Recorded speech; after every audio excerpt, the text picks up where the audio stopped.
नमस्कार दोस्तों, आप पढ़ रहे हैं कक्षा 12वीं एनसीईआरटी गणित, जिसमें आज आप पढ़ेंगे प्रश्नावली 5.2। तो देखिए, इस प्रश्नावली के 4 क्वेश्चन तक हम कंप्लीट कर चुके हैं। आगे देखते हैं। 5वां सवाल है। तो देखिए, इन सवालों में हमें क्या करना है, x के सापेक्ष अवकलन करना है। तो देखिए, जो भी हमें फलन दिया है, सबसे पहले तो आप क्या करें, उस फलन को y के बराबर मान के चलें। तो देखिए, पहले तो लिखा हमने हल।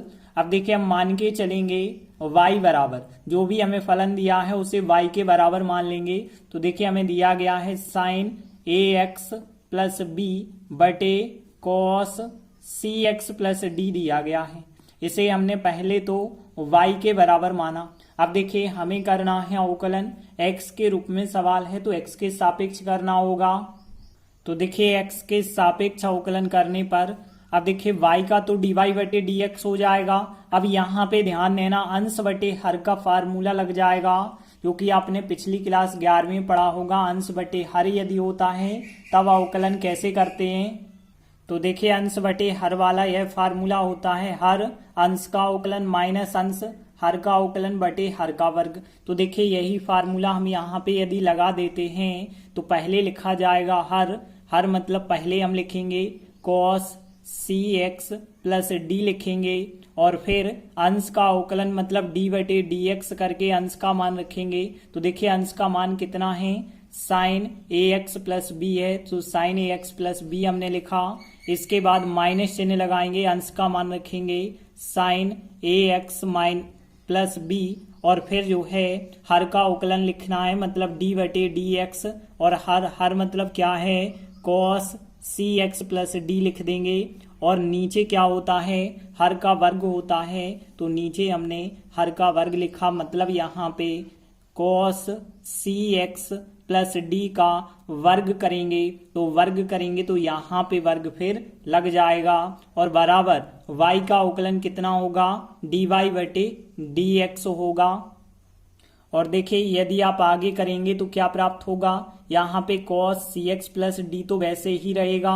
अब यहाँ पे ध्यान देना, इसका अवकलन यदि हम करेंगे तो साइन का अवकलन कितना होता है, cos होता है, तो साइन का अवकलन तो हमने किया cos ax प्लस बी आएगा, लेकिन इसका अवकलन रिपीट हो जाएगा।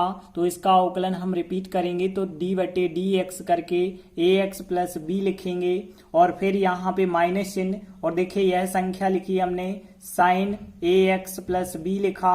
और देखिए, अब cos का करेंगे तो cos का माइनस साइन हो जाएगा, तो -1 लगा है और माइनस साइन हो रहा है, तो प्लस का यहाँ पे चिन्ह लगा सकते हैं, साइन सी एक्स प्लस डी हो जाएगा यहाँ पे, और बाकी सी एक्स प्लस डी का आपको रिपीट भी करना होगा। तो यहाँ पे हमने लिखा डी अपॉन डी एक्स, सी एक्स प्लस डी का फिर आगे रिपीट भी हमें करना होगा। और फिर बटे में जो संख्या चल रही है, बटे की संख्या भी लिखते चलिए। तो यहाँ पे कॉस वर्ग सी एक्स प्लस डी चल रहा है, तो यह भी हम लिखते गए। और आगे यदि आप करेंगे तो देखिए, यहाँ पे क्या प्राप्त हो जाएगा, यहाँ तो चल रहा है कॉस सी एक्स प्लस डी चल रहा है, और यहाँ पे cos A x plus B चल रहा है। और यहाँ पे यदि हम देखें ए एक्स प्लस बी का अवकलन यदि आप करेंगे तो देखिए, ए एक्स का 1 आएगा, और फिर b का क्या हो जाएगा, 0 हो जाएगा, क्योंकि अचर पद है। और यहाँ पे यदि हम देखें तो प्लस का साइन ए एक्स प्लस बी था, और यहाँ पे साइन सी एक्स प्लस डी था। और यहाँ पे यदि हम अवकलन करेंगे इसका तो देखिए, सी एक्स प्लस डी का, तो सी एक्स का 1 होगा, डी का 0 हो जाएगा, तो यहाँ सी 1 इंटू 0 आ जाएगा। और नीचे चल रहा है वर्ग, तो नीचे हमने वर्ग लिखा है कि कॉस वर्ग सी एक्स प्लस डी चल रहा है। अब देखिए, आप चाहें तो अलग अलग बटे भी लिख सकते हैं, इनके बटे यह संख्या लिख सकते हैं, प्लस इनके बटे यह संख्या लिख सकते हैं। तो देखिए, यहाँ पे a1 प्लस 0 यदि हम देखें तो a आएगा, और बाकी यहाँ पे cos cx प्लस डी है, और फिर cos ax प्लस बी है। तो यही हमने लिखा, बस यहाँ पे a आगे लिख दिया है। और देखिए, अलग अलग बटे लिख रहे हैं, तो यहाँ पे cos वर्ग सी एक्स प्लस डी अलग बटे में लिखा, फिर प्लस चिन्ह लगा के इस संख्या के बटे भी यह संख्या लिखेंगे। तो देखिए c इंटू 1 प्लस 0 करेंगे तो c आएगा, और यहाँ पे साइन ए एक्स प्लस बी होगा, और यहाँ पे साइन सी एक्स प्लस डी होगा। और देखिए बटे में हम क्या लिखना चाह रहे हैं, कॉस वर्ग, और वर्ग है तो चाहे तो आप 2 बार लिख सकते हैं, क्योंकि ऊपर नीचे तो यहाँ पे कटेंगे नहीं, तो यहाँ पे इसे हम 2 बार लिख दें तो कॉस सी एक्स प्लस डी, और फिर दोबारा हमने लिखा कॉस सी एक्स प्लस डी लिखा, 2 बार लिख दिया है। यहाँ पे भी चाहते तो 2 बार लिख सकते थे। तो यहाँ पे देखिए एक बार संख्या क्या हो जाएगी, ऊपर नीचे cos cx plus D, cos cx plus D cut जाएंगे, लेकिन यहाँ पे एक बार तो नीचे बचा होगा।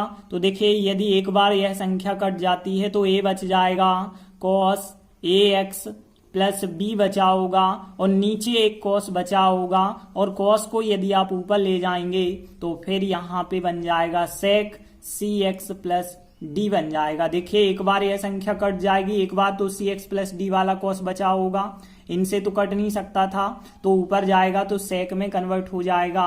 और यहाँ पे यदि हम देखें सी तो रहेगा, यदि हम देखें तो यहाँ पे संख्या ऊपर नीचे की नहीं कट रही है, हमने साइन ए एक्स प्लस बी भी लिखा है। इसके बाद ध्यान देना यहाँ पे साइन बटे कॉस, साइन बटे कॉस मतलब फार्मूला टेन का बन जाएगा, तो टेन सी एक्स प्लस डी हो जाएगा यहाँ पे, और एक कॉस तो बचा रहेगा, कॉस ऊपर ले जाएंगे तो सेक बना सकते हैं आप, तो सेक सी एक्स प्लस डी हमने लिखा है, यही हमारा फिर आंसर हो जाएगा। तो इस प्रकार से 5वां सवाल कंप्लीट हुआ। इसके बाद 6वां सवाल है, तो देखिए जो भी आपको फलन दिया गया है सबसे पहले तो आप मान के चलें y के बराबर। तो देखिए हम मान के चल रहे हैं y बराबर है cos x घन साइन वर्ग x पे 5 की घात। तो देखिए y के बराबर हमने माना, अब हमें x के सापेक्ष अवकलन करना होगा। तो देखिए x के सापेक्ष अवकलन करने पर y का करेंगे तो y का तो dy बटे dx हो जाएगा।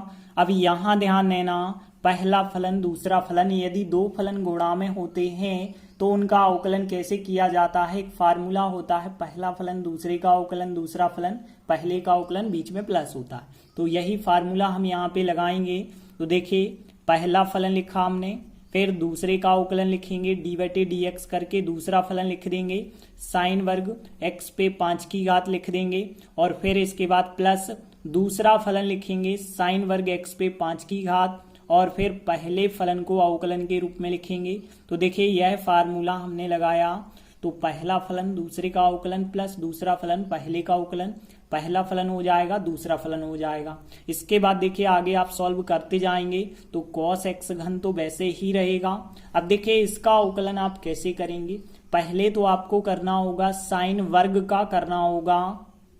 तो ध्यान देना इसका कैसे करेंगे, साइन x पे 5 की घात और इसका लिखा है वर्ग, तो वर्ग इस प्रकार से होगा। तो देखिए पहले 2 की घात का करेंगे, और 2 की घात का हमें पता है यदि x पे 2 की घात होती तो 2x होता उसका अवकलन, इस पे 2 की घात है तो 2x यहाँ भी होगा, बस x यह संख्या होगी।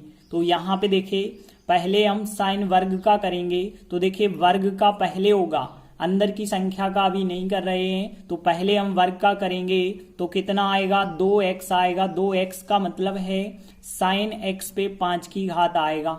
इसके बाद ध्यान देना इसका रिपीट करना होगा, तो d बटे डी एक्स करके इसका हम रिपीट करेंगे, साइन x पे 5 की घात का रिपीट करेंगे। तो ध्यान देना पहले 2 की घात का करेंगे, बाकी संख्या का रिपीट कर लेंगे, और ध्यान देना फिर इसके बाद प्लस था, प्लस लिखा, साइन वर्ग x पे 5 की घात हमने लिखी। इसके बाद ध्यान देना यहाँ पहले cos का करना होगा, फिर बाद में x घन का। देखिए यहाँ पे होल स्क्वायर है लेकिन यहाँ पे होल घन नहीं है, ठीक है, ध्यान रखना यहाँ थीटा का घन है, यहाँ लेकिन थीटा का वर्ग नहीं था। तो देखिए हमने यहाँ पे x वर्ग का क्या बताया था 2x होता है, लेकिन यहाँ x घन का फार्मूला अभी नहीं बनेगा, ठीक है, क्योंकि ऐसा नहीं है कि cos x का होल घन हो, तो cos x का होल घन तो है नहीं, तो सीधा हमें cos का करना होगा, cos का तो माइनस का साइन होता है, और एक्स घन तो थीटा के रूप में वैसे ही रहेगा, लेकिन अब एक्स घन का आप रिपीट कर देंगे तो एक्स घन का अगले स्टेप में